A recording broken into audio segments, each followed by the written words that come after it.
네, 여러분 반갑습니다. 이제 2교시 들어가도록 하겠습니다. 사복음서 9강 2교시는 요한복음 16장부터 21장까지의 내용입니다. 자, 한번 성경책 보도록 할게요. 성경책 16장에 한번 보시면 2절 3절에 사람들이 너희를 추유할 뿐 아니라 때가 이르면 물은 너희를 죽이는 자가 생각하기를 이것이 하나님 섬기니라 하리라. 사람들이 너희를 추유할 뿐 아니라, 추유는 뭐예요? 쫓아내는 거잖아요. 그러니까 유대 사회로부터 그리스도인을 쫓아내는데, 쫓아낼 뿐만 아니라 때가 이르면 너희를 뭐 한다? 죽인다는 거예요. 근데 너희를 죽이는 자가 생각하기를 뭐라 생각하냐? 이것이 하나님을 뭐 하는 일이라? 섬기는 일이라 하리라. 야, 그리스도인들을 출교시키고 죽이면서 그것이 하나님을 섬기는 일이라고 말한다는 거예요. 그러니 얼마나 이게 참 무서운 말이에요. 그렇죠? 하나님은 절대로 그렇게 하는 분이 아닌데 이 포악을 행하고 살인을 해가면서 그게 하나님을 섬기는 일이에요. 하나님 뜻이래. 그러니 이게 얼마나 잘못된 거예요. 그래서 3절에 뭐라고 말하냐? 정확하게 이렇게 말씀해 주죠. 우리 3절 함께 한번 봉독해 봅니다. 시작.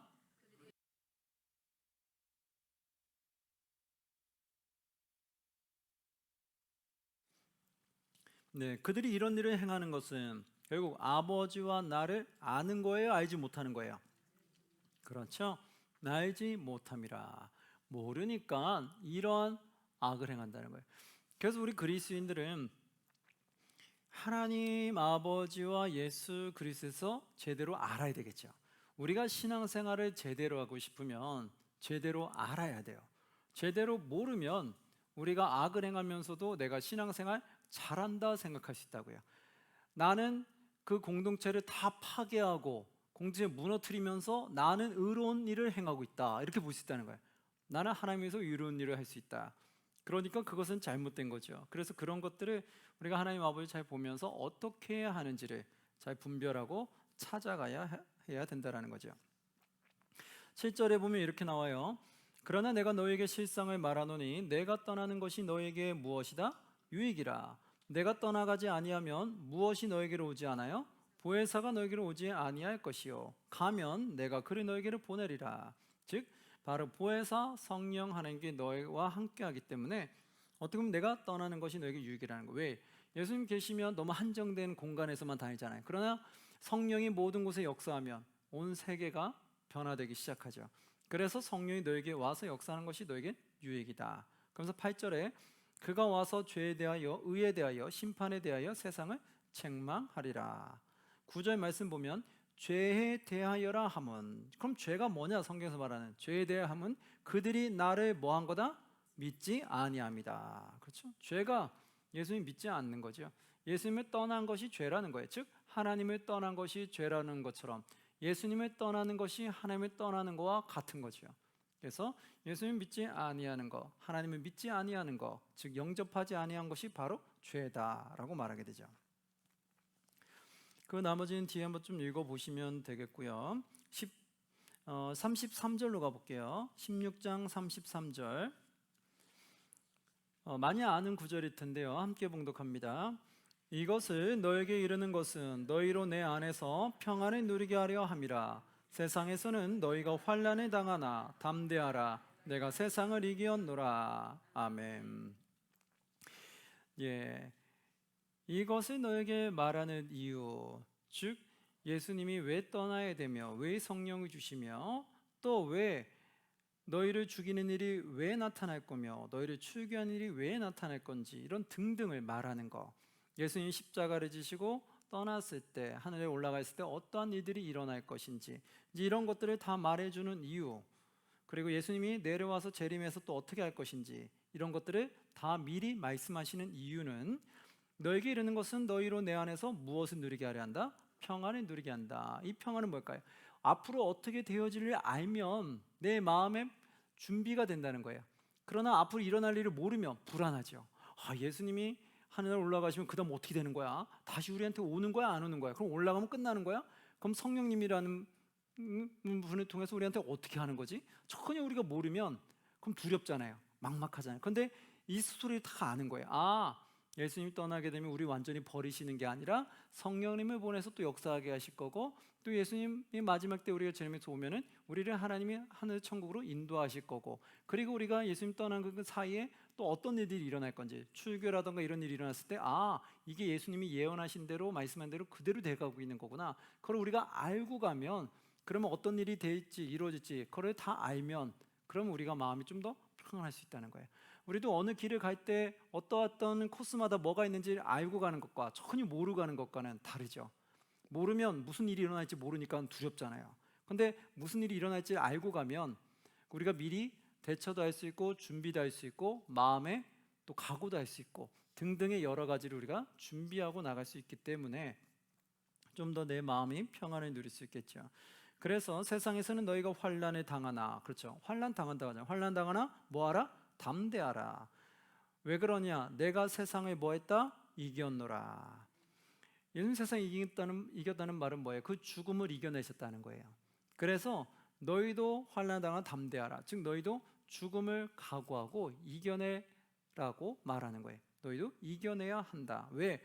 내가 이 세상을 이겼으니까 너희도 이겨낼 수 있다라고 말해주는 거죠.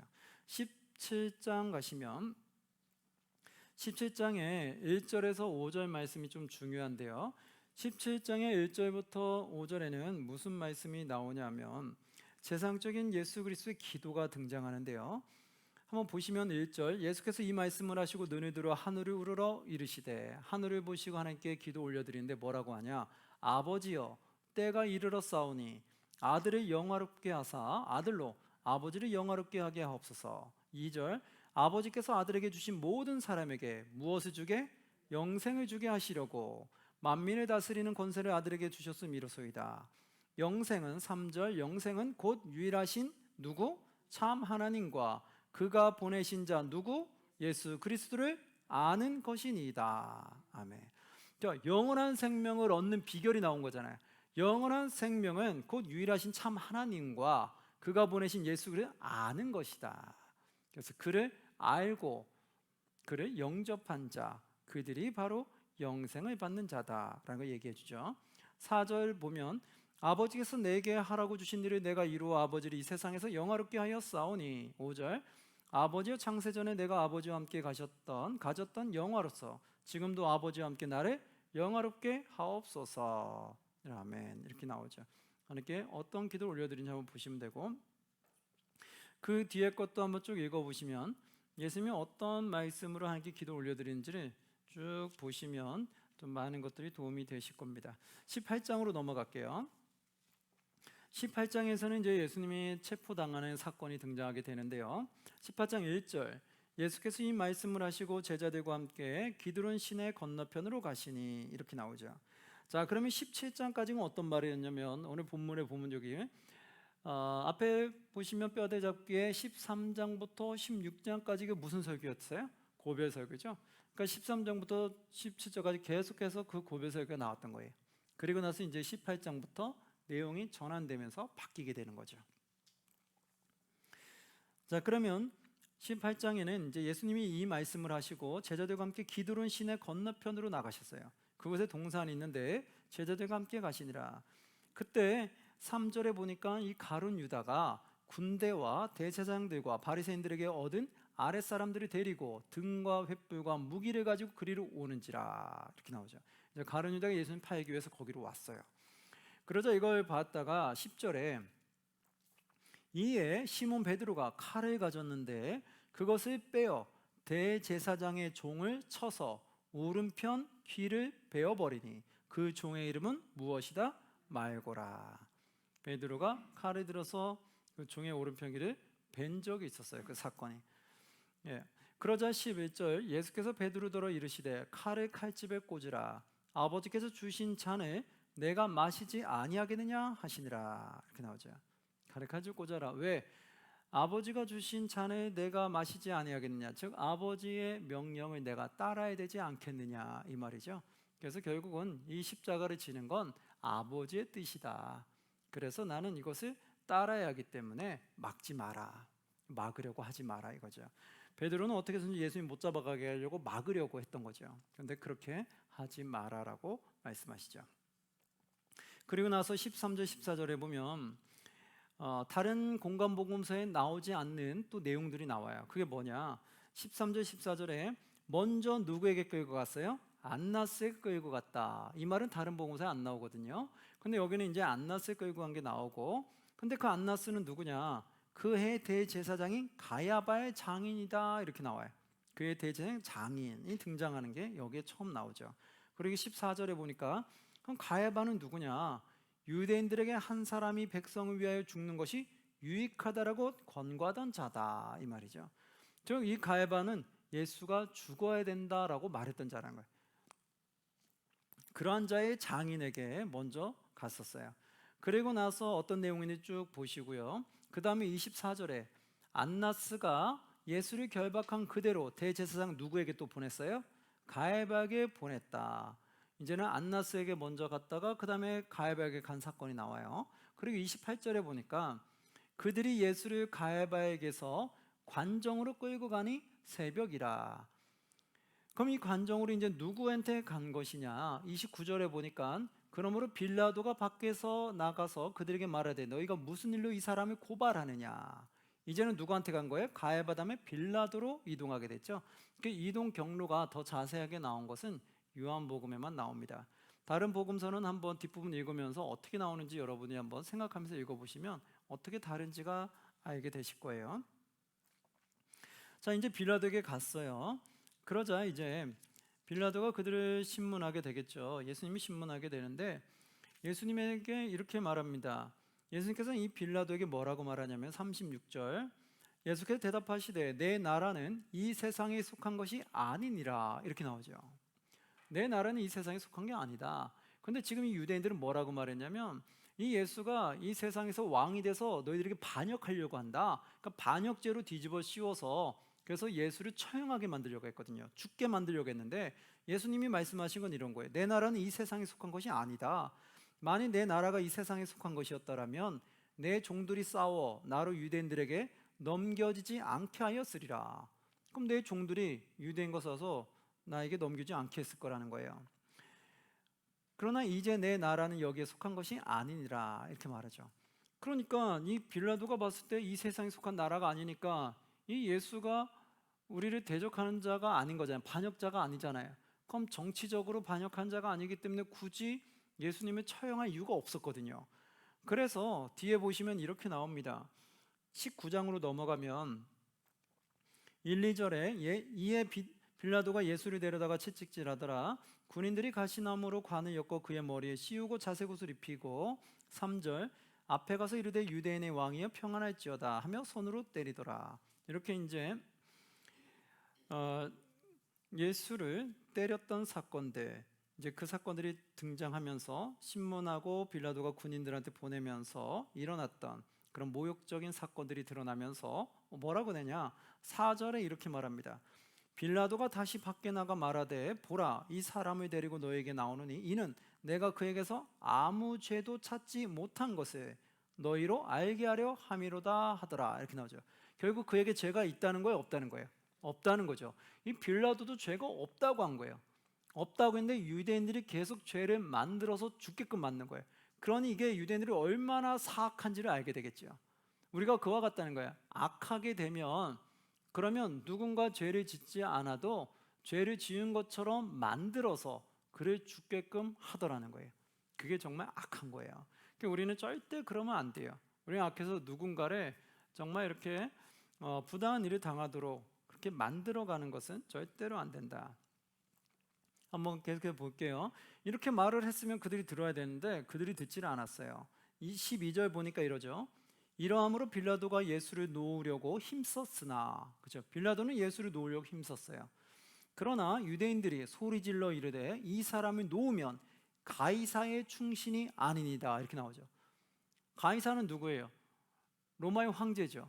그러니까 당신은 그러면 로마의 황제의 충신이 아니라는 거예요. 왜? 이 반역자를 너가 죄가 없다고 말하면 당신이 충신이 아니다 이러는 거예요. 무릇 자기를 왕이라는 자는 가이사를 반역하는 것이다 나오죠.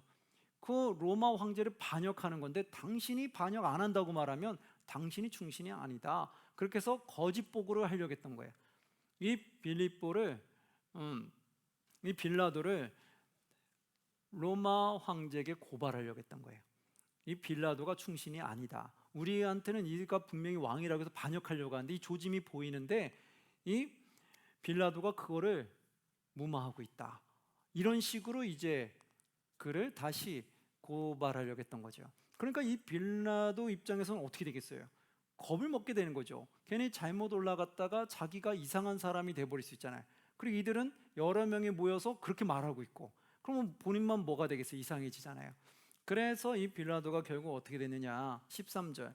빌라도가 이 말을 듣고 예수를 끌고 나가서 돌을 깐 뜰에 있는 재판석에 앉아 있더라. 결국 재판석에 앉아서 어떻게 했냐면 예수를 유대인들에게 넘기게 돼요. 15절 보니까 이러죠. 그들이 소리 지르되 없이 하소서 그리 십자가에 못 박게 하소서. 빌라도가 이르되 내가 너희 왕을 십자가에 못 박으랴. 대제사장들이 대답하되 가이사 외에는 우리에게 왕이 없나이다. 우리에게는 오직 로마 황제만이 우리의 왕입니다. 이러는 거예요. 절대로 예수는 우리의 왕이 될 수 없습니다라는 거죠. 그러자 16절 이에 예수를 십자가에 못 박도록 그들에게 넘겨주니라 이렇게 나오죠. 결국 십자가에 못 박게 넘겨줬는데 이게 뭐예요? 결국 유대인들의 모함이죠. 예수님은 그러한 게 전혀 아니었고 분명히 내 나라는 이 세상에 속하지 않는다고 했는데 이들은 세상에 속한 이 나라를 세우려고 한다. 그래서 한 나라를 세워서 폭동을 일으키려고 한다.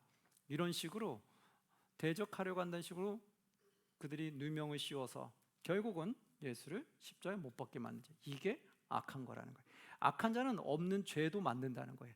그래서 없는 것도 있는 것처럼 그렇게 해서 어떤 말을 해도 그거를 안 좋게 말한 것처럼 다 그렇게 포장하고 말을 돌려가지고 계속 어떻게 해서 안 좋게 만드는 거예요. 그래야지 그 사람을 치명타를 줄 수 있으니까. 그래서 이들이 계속해서 예수님은 그런 말이 아닌데도 계속해서 그런 말인 것처럼 자꾸 돌려가지고 이 세상에 속한 나라가 아닌데도 세상에 속한 나라라고 말한 것처럼 만들어가지고 결국 예수를 못 받게 만들었다는 거죠. 이것이 참 사악하다라는 걸 보게 돼요. 그러니까 우리는 절대로 이렇게 악하시면 안 돼요. 진실이 아닌 걸 가지고 진실인 것처럼 포장해서 자꾸 누군가를 이렇게 모함을 주려고 하거나 누군가에게 피해를 주기 위해서 악의적으로 그것을 만들어가는 것은 절대로 좋은 모습이 아니다라는 거예요. 여기서 결국 그렇게 해서 예수님을 십자가에 못 박히시게 된 거죠. 그러면서 그들은 얼마나 또 악하게 나왔냐면 한번 19절에 보면 빌라도가 패를 써서 십자가 위에 붙이니 뭐라고 썼냐? 나사렛 예수 유대인의 왕이라 기록되었더라. 이렇게 나왔어요. 나사렛 예수 유대인의 왕. 그러니까 유대인의 왕이니까 반역죄로서 사형에 처하겠다는 뜻이에요. 그런데 유대인들은 이것도 또 싫은 거야. 뭐라고 말하냐면 21절에 이렇게 나오죠. 유대인의 대제사장들이 빌라도에게 이르되 유대인의 왕이라 쓰지 말고 그럼 뭐라고 써요? 자칭 유대인의 왕이라 쓰라니 이런 거죠. 자기들이 왕이라고 만들어 놓고 뭐라고 하면 자칭 왕이다라고 또 말을 바꾸라는 거예요. 그런데 이 빌라도 입장에서는 뭐가 되겠어요? 그가 유대인의 왕이라 해야지 반역죄가 되는 건데 자칭 유대인의 왕이라면 이건 뭐겠어요? 그런데 이들은 어쨌든 우리의 왕이라는 자체도 또 듣기 싫은 거예요. 그러니까 자칭 유대인의 왕이다. 본인 스스로 나는 유대인의 왕이다라고 말한 것처럼 그렇게 만들으라는 거예요. 그러니 얼마나 참 이게 악한 걸 보죠. 그럼 빌라도가 이 말을 들었을까요? 안 들었을까요? 22절 보시면 이럽니다. 빌라도가 대답하되 내가 쓸 것을 썼다 하니라 이렇게 나오죠. 나는 내가 내 입장에서 쓸 것 썼으니까 더 이상 너희들 말 듣지 않을 거야 라고 끝내버리는 거죠. 너희들 목적은 십자가에 못 박는 게 목적이잖아. 이 패를 어떻게 쓰군 그건 너희가 왜 중요해? 그건 나한테 유리한 쪽으로 내가 쓰면 됐지 왜 그것까지 너희가 이래라 저래라 하는 거야. 빌라도 입장에서 거절해버렸죠. 자, 이랬던 사건이 있었고요. 그러면서 이제 31절에 보면 이날은 준비일이라 유대인들은 그 안식일이 큰 날이므로 그 안식일에 시체들이 십자가에 두지 아니하려 한다. 준비일은 뭐였냐면 안식일 전날이었다는 거예요. 그래서 안식일 전인데 그들은 안식일 날 시체들 십자가에 두는 걸 좋아하지 않았기 때문에 빌라도에게 그들의 다리를 꺾어서 시체를 치워달라 했다는 거예요. 그 말은 뭐냐면 다리를 꺾어서 빨리 죽게끔 만들어서 빨리 처리해 달라는 거죠. 안식까지 가지 않도록. 그래서 32절에 보니까 군인들이 가서 예수와 함께 못 박힌 첫째 사람과 또 그 다른 사람의 다리를 꺾었어요. 그러니까 그를 빨리 죽게 만들었고, 33절 예수께 이르러서는 이미 죽으신 것을 보고 다리를 꺾지 아니하고, 예수께서는 이미 죽어 계신 거예요. 죽어 계신데 다리 꺾을 필요가 없잖아요. 그러나 정말 죽었는지 안 죽었는지 확인해야 되기 때문에 34절 이게 나옵니다. 이것은 요한복음에만 나오는 말씀인데 34절 뭐라고 나오냐면, 함께 봉독합니다. 그중 한 군인이 창으로 옆구리를 찌르니 곧 피와 물이 나오더라. 아멘. 이건 요한복음을 통해서만 나왔던 거죠. 그래서 이제 다리는 안 꺾는데 정말 죽었는지 안 죽었는지 확인하기 위해서 이 창으로 옆구리 찔렀다는 거예요. 그런데 그 피와 물이 나왔다. 피와 물이 분리가 됐다는 거죠. 그래서 정말 사람이 죽게 되면, 완전하게 죽게 되면 피와 물이 분리가 된다고 해요. 그래서 이 피와 물이 분리된 걸 보면서 완전히 죽었다라는 것을 알게 된다는 거예요. 그래서 창으로 찔려보고 확인해 본 거예요. 피와 물이 분리돼서 나오네. 그럼 완전히 죽었구나. 그래서 이제 그를 끌어내리게 됐던 거죠.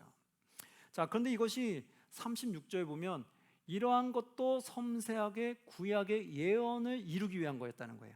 한번 보실까요? 36절. 이 일이 일어난 것은 그 뼈가 하나도 꺾이지 아니하리라 한 성경을 뭐하게 하렸다? 응하게 하려 함이라. 아멘. 결국 그것도 성경에 나온 것을 이루게 하기 위해서, 성경에서는 뼈가 하나도 꺾이지 아니한다는 예언이 있는데 그 예언을 이루게 하기 위해서 이렇게 했다는 거예요. 그러니까 이 모든 과정들이 다 인간들이 한 것 같은데 그 인간들이 한 모든 것들에 하나님의 섭리가 다 들어가 있죠. 바로 이게 놀라운 거예요. 지금 우리의 삶을 우리가 이렇게 살아간다고 생각하죠. 근데 이게요, 다 하나님의 섭리 가운데 있다는 거예요. 우리가 누군가 모함을 해서 누군가에게 피해를 주고 있죠. 그런데 그것도 결국은 다 하나님의 섭리 가운데 또 있을 수 있다는 거예요. 우리가 하나님이 진실되게 섬기는데 우리가 고통을 받을 수 있고 우리가 뭔가 누구로부터 고난과 박해를 받을 수 있죠. 그런데 그것도 나중에 보면 다 하나님의 섭리 가운데 있을 수 있다는 거예요. 그래서 여러분, 그게 정말 놀라운 거예요. 우리는 이게 왜 일어나지? 라고 말할 수 있는데 그게 모든 게 섭리 가운데 있다는 거예요. 그래서 여러분, 우리가 그거를 꼭 기억하셔야 돼요. 무슨 일이 있을 때마다 다 이 사건에는 누가 다 개입돼 있다는 거, 하나님의 계획이 개입됐다는 걸 꼭 기억하셔야 돼요. 그래서 하나님은 이것 통해 대체 무슨 사인을 주려고 하실까? 그걸 항상 물어보셔야 돼요. 하나님이 이렇게 하시는 사인은 대체 무엇일까? 왜? 모든 게 하나님의 섭리 가운데 있으니까. 근데 그걸 모르면 자꾸 하나님께 질문을 안 던지고 자꾸 내 스스로 내가 알아서 풀려고 해요. 난 이래서 그런가 보다. 난 저래서 그런가 보다. 나는 안 되나 보다. 나는 하나님 날 싫어하나 보다. 하나님 나는 별로 안 사랑하는 것 같아. 이런 말들이 너무 쉽게 나오는 거예요. 하나님의 섭리를 내가 보지 아니하고 하나님께 묻지를 않으니까 다 내가 판단해서 내가 결정하는 거예요. 근데 그러면 안 되는 거죠. 내가 이런 힘든 상황이 오는 이유는 무엇일까? 하나님은 대체 어떤 섭리를 가지고 계실 건가? 이걸 통해서 내가 어떻게 하기 원하실까? 이걸 통해서 하나님 나에게 무엇을 이루려고 하실 것인가? 그거를 늘 기도하면서 가셔야 돼요. 그러면 하나님의 이 섭리가 보일 거예요. 오늘 이 말씀도 보면은 다리 꺾으라고 했는데 그들 예수 죽음 보고 다리 꺾은 거 안 벗고 창으로 찔렸는데 이게 구약 성경의 말씀이 이룰 거라는 걸 누가 알았겠어요? 그들은 그냥 자연스럽게 행한 건데 이게 구약의 예언에 다 기록되어 있었다는 거죠. 얼마나 놀랍습니까? 그래서 결국 이제 38절에 보면 아리마대 사람 요셉은 예수의 제자이나 유대인을 두려워 그것을 숨기더니 2일 후에 빌라도에게 예수의 시체를 가져가기를 구하매 빌라도가 허락하는지라.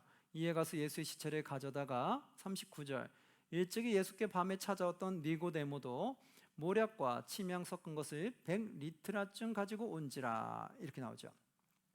여기 니고데모도 또 등장하죠. 니고데모는 누구였을까요? 예수님께 밤에 찾아왔다가 그 거듭나는 사건, 그 이해가 들은 거. 거듭나야 한다니까. 아니, 어떻게 사람이 거듭나야, 어떻게 다시 태어날 수 있습니까? 이 나이가 들어서. 그렇게 질문했다. 그러나 예수님을 하나님의 아들로 믿고 나왔던 그 중에 한 명이었던 거죠. 그래서 유대인의 랍비 중에 한 명이었던 그 사람도 예수님을 영접했던 거죠. 그래서 이 니고데모도 결국 예수님의 시체를 묻는 데 있어서 그가 돕게 됩니다. 계속 그 내용 보시면 되고 20장으로 갈게요. 20장 1절에 안식 후 첫날 안식일 전날 십자가에 못 박히셨죠. 그리고 이제 안식일 날을 맞이했고, 그리고 안식 후 첫날인가 이제 3일째가 됐죠. 3일째 되는 날, 안식 후 첫날 일찍이 아직 어두울 때 막달라 마리아가 무덤에서 와서 돌이 무덤에서 옮겨진 것을 보고 나오죠. 그 뒤는 앞에 우리 공간 보면서 봤기 때문에 내용 읽어보시면 어떻게 해서 예수님의 부활을 또 보게 됐고 어떻게 천사들을 어떻게 만났는지 쭉 내용 읽어보시면 돼요. 19절 말씀을 볼게요. 이제 이렇게 예수님이 부활하는 사건이 있었고 19절에 보니까 이날 곧 안식 후 첫날 저녁 때에, 이제 저녁이 됐어요. 저녁 때에 제자들이 유대인들을 두려워하여 모인 곳의 문들을 어떻게 했다? 닫았더니. 모인 곳의 문들, 그럼 문들이라는 거 문이 하나예요? 여러 개라는 거예요? 그렇죠, 여러 개라는 게 나오죠. 문들, 그러니까 하나만이 아니라 몇 군데 된 거를 다 잠궈버린 거예요. 왜? 두려워서 이제 우리를 잡아가지 않을까 하는 두려움 때문에 유대인들을 두려워해서 모인 곳의 문들을 다 닫았어요. 그랬는데 예수께서 오사 가운데 서서 이르시되 너에게 평강이 있을지어다 이랬던 거예요. 문들이 다 닫았는데 문을 두드리고 열어서 온 게 아니라 그냥 예수님이 쑥 들어왔다는 거예요. 그들 가운데로. 그리고 너에게 평강이 있으리 나온 거예요. 이 말은 뭘까요? 예수님이 말씀해서 예수님이 이제 부활하는 그 몸은 지금 우리의 지금의 몸과 다르다는 거예요. 신령한 우리가 입고 올 몸은 이제는 공간을 초월하는 몸인 거라는 거예요. 그래서 우리가 예전에 지금의 몸은 벽을 통과할 수가 없잖아요. 그래서 문을 열고 들어가야 되는데 이제 부활하고 우리가 입는 그 몸은 그러면 그 모든 것들이 그냥 벽을 통과할 수 있는 그러한 몸을 입게 된다는 거예요. 그래서 지금의 육신이 아닌 또 다른 또 다른 그의 몸, 그 신령한 몸을 입게 된다는 거죠. 그래서 그 몸을 입고 예수님이 오셔서 그들이 문을 닫았지만 그냥 쑥 들어왔어요. 그리고 너에게 평강이 있을지어다. 20절 이 말씀을 하시고 손과 옆구리를 보이시니 제자들이 주를 보고 기뻐하더라 나왔죠. 이제 손과 옆구리도 보여줬어요. 그러면서 이제 22절 이 말씀을 하시고 그들을 향하사 숨을 내쉬며 이르시되 무엇을 받으라? 성령을 받으라. 아멘. 결국 우리에게 이제 성령을 주죠. 성령의 역할은 무슨 역할이라고요? 우리의 능력을 행하게 하는. 그래서 우리에게 기적과 이적, 능력, 또 하나는 우리를 가르치고 하나님의 말씀을 생각나게 하신다. 그래서 결국 성령 때문에 어떻게 되냐? 우리의 믿음이 생기고 성령 때문에 하나님의 말씀이 기억나서 하나님의 말씀대로 살아갈 수 있는 힘과 능력을 주신다는 거예요. 그래서 그 가운데 또 하나님의 역사하심도 나타나게 됐던 거죠. 그래서 그 이후에 12제자들이 일어나면서 뭐 병을 치유하는 사건 여러 가지 있잖아요. 그것도 다 성령의 능력으로 행하게 됐던 거죠. 그 사람의 능력이 아니라 여기서도 이제 성령이 너에게 준다라고 말씀하시면서 그때 24절에 보니까 12제자 중에 하나로서 디두모라 불리는 도마는 예수께서 오셨을 때 함께 있지 아니한지라. 그렇죠? 그때 도마가 함께 있지 않았었죠. 그때 나중에 도마가 믿지 않았어요. 내 손가락을 그 못자국에 넣어보지 않는 이상 내 손을 옆구리에 넣어보지 않는 난 믿지 않을 거야 라고 했었죠. 그러자 그를 위해서 다시 또 한 번 나타났죠. 27절 보시면 도마에게 이르시되 너의 손가락을 이리 내밀어 내 손을 보고 너의 손을 내밀어 내 옆구리에 넣어보라. 그리하여 믿음 없는 자가 되지 말고 믿는 자가 되라 나오죠. 그래서 이렇게 의심했던 도마에게 마저 예수님께서 그를 사랑하는 모습을 보여주시게 됐죠.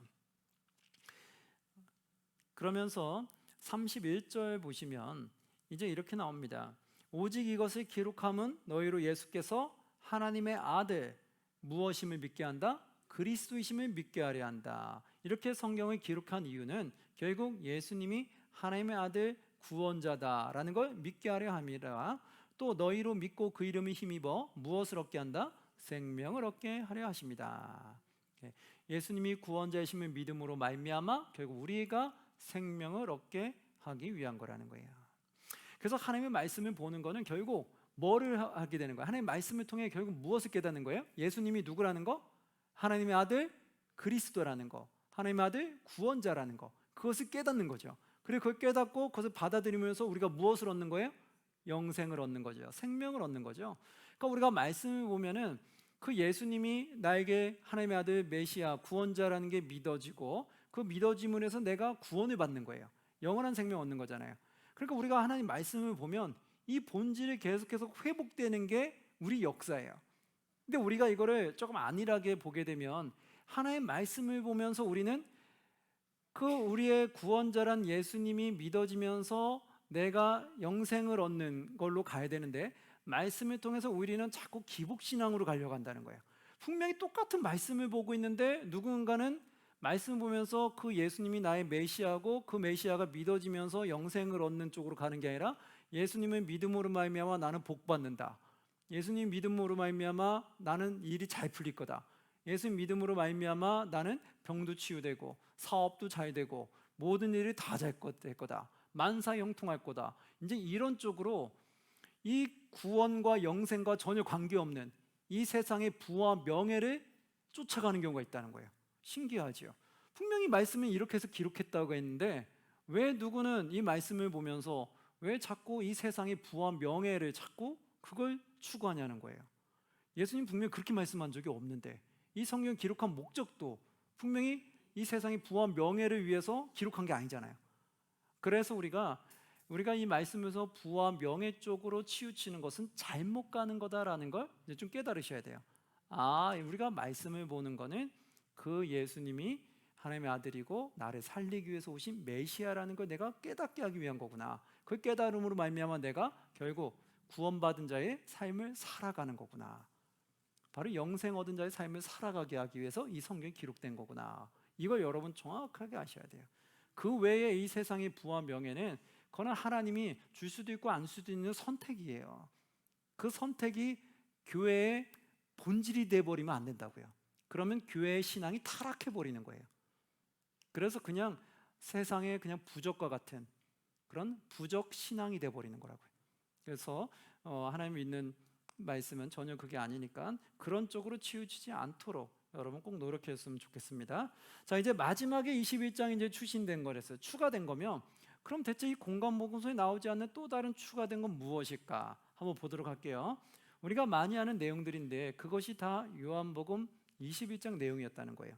자, 보시면 21장 2절에 이제 그 후에 1, 2절 보시면 그 후에 예수께서 디베라 호수에서 또 제자들에게 자기를 나타내셨다 이렇게 나오죠. 그 말은 뭐냐면 2절에 시몬 베드로와 디두모라 하는 도마와 갈릴리 가나 사람 나다나엘과 세베대의 아들들과 또 다른 제자 둘이 함께 있더니 3절 시몬 베드로가 나는 물고기 잡으러 가노라 하니 그들이 우리도 함께 가겠다 하고 나가서 배에 올랐으나 그날 밤에 아무것도 잡지 못하였다. 이렇게 예수님이 이제 부활하신 이후에 그들은 예수님이 아직 제대로 믿지 못하고 예수님이 부활한 이후에 그들은 삶이 어떻게 살아가야 할지 잘 몰라서 그 뒤에 있었던 일이 뭐냐면 우린 다시 이제 예수님 없으니까 뭔가 먹고 살 수 있는 살 길은 마련해야 되잖아요. 그들의 처음 직업이 뭐였어요? 어부였죠. 그래서 결국 다시 어부로 잠깐 돌아갔던 거예요.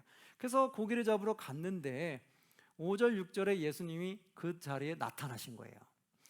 예수께서 이르시되 얘들아 너희에게 고기가 있느냐 대답하되 없나이다. 6절 이르시되 그물을 배 오른편에 던지라 그리하면 잡으리라 하시니 이에 던졌더니 물고기가 많아 그물을 들 수 없더라 이렇게 나오죠. 그런데 그때가 시간이 언제 때였어요? 밤이라고 했죠. 그러니까 누군가 와서 얘기를 했는데 이게 누군지 잘 몰랐던 거예요. 어두워서. 그런데 물고기가 많이 잡혔어요. 그러니까 7절에 누가 딱 눈치챈 사람이 있었어요. 예수께서 사랑하시는 그 제자가 베드로에게 이르되 주님이시라 하니 이렇게 나오죠. 그러면 예수께서 사랑하시는 그 제자는 누구를 말할까요? 바로 이 성경 기록한 요한을 말하는 거예요. 그 요한이 베드로에게 이르되 주님이시라 하니 시몬 베드로가 벗고 있다가 주님이라 하는 말을 듣고 겉옷을 두른 후에 바다로 뛰어내리더라. 그래서 예수님을 계시다니까 너무나 반가워서 확 뛰어가는 거예요. 시몬 베드로가 좀 성격이 불같다고 얘기해요. 그러니까 여기서도 이제 불같이 확 뛰어 들어가는 거죠.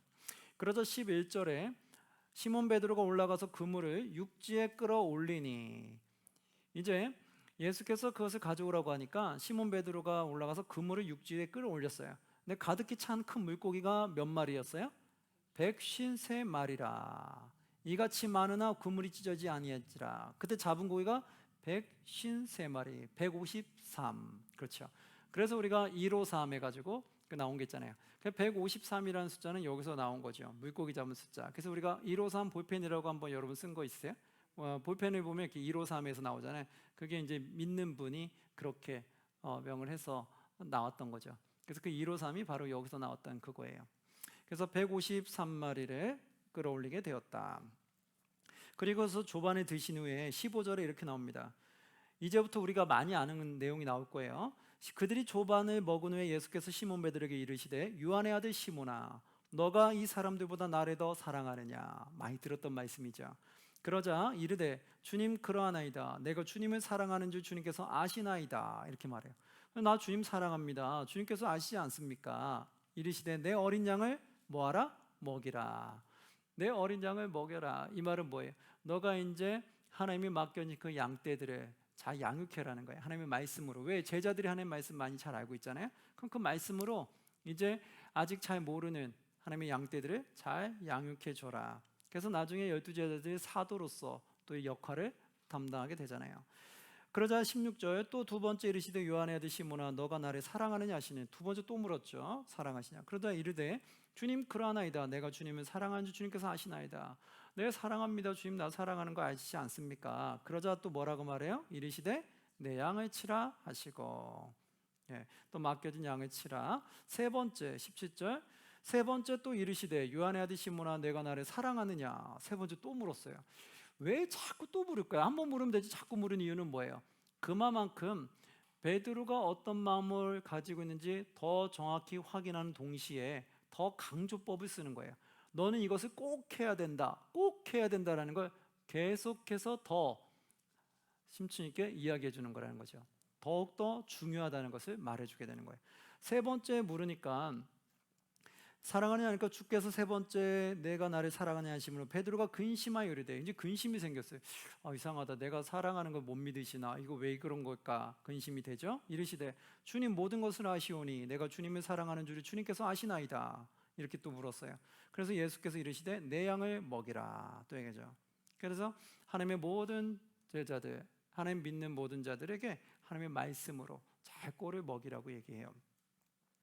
그래서 그를 먹이라고 세 번을 강조했다는 것은 그만큼 그것이 얼마나 중요한지를 아는 거죠.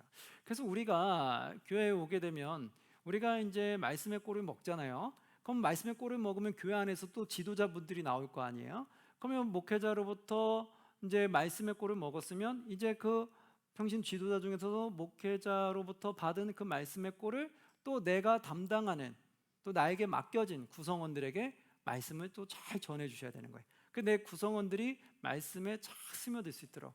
왜냐하면 목회자는 소수고 또 평신 지도자들은 여러분이잖아요. 근데 목회자 소수가 각각 분들을 다 만나면서 이렇게 전해주기는 어렵잖아요. 그러니까 전체적으로 말씀은 전하지만 아직까지 신앙이 약해서 세부적인 것부터 모르는 사람들이 많잖아요. 신앙의 정도가 다 다르기 때문에. 그래서 결국 그거는 이제 중간 지도자 분들이 그분들을 양육하면서 기초부터 알려주는 거예요. 우리는 기초부터 다 배웠으니까 배워서 우리가 중간 지도자까지 왔잖아요. 그럼 평신 지도자는 이제 내가 담당하는 구성원들이 말씀을 잘 모르면 기초부터 이렇게 좀 가르쳐주고 설명해 줄 필요가 있다라는 거예요. 그래서 이제 그런 것들을 우리가 계속해서 양육해 나가야 된다라는 거죠. 여기서 그것이 왜 중요한지를 이렇게 말해주고 있는데요. 마지막에는 이렇게 말합니다. 22절에 보면 이제 이 베드로가 앞에 나중에 어떻게 죽음을 맞이하는지 말해줬어요. 그러니까 22절에 뭐라고 말하냐면 20절, 21절을 먼저 봐야 되겠네요. 베드로가 돌이켜 예수께서 사랑하시는 그 제자가 따르는 것을 보니 20절 보니까 베드로가 사랑하는 그 제자를 봤어요. 요한을 봤죠. 그는 만찬석에서 예수 품에 의지하여 주님을 파는 자가 누구니까 묻던 자라. 21절 이에 베드로가 그를 보고 예수께 여짜오되 주님 이 사람은 어떻게 되겠사옵나이까. 베드로는 어떻게 죽음을 맞이할 건지 말해줬거든요. 근데 지금 이 베드로는 이 요한도 궁금한 거예요. 이 요한은 대체 앞으로 죽음을 어떻게 맞이할 건가. 그랬더니 예수님 뭐라고 말씀하셨냐. 22절 이렇게 나오죠. 명언이죠. 우리 한번 22절 함께 봉독합니다. 예수께서 이르시되 내가 올 때까지 그를 머물게 하고자 할지라도 너에게 무슨 상관이냐. 너는 나를 따르라 하시더라. 아멘. 이렇게 나오죠. 그럼 예수님은 아니 내가 일을 어떻게 하든 네가 무슨 상관이냐. 뭐가 중요하냐. 너만 나를 따르면 된다라고 말하는 거예요. 이 말은 뭐예요? 우리는 각자 우리에게 맡겨진 사명들 있잖아요.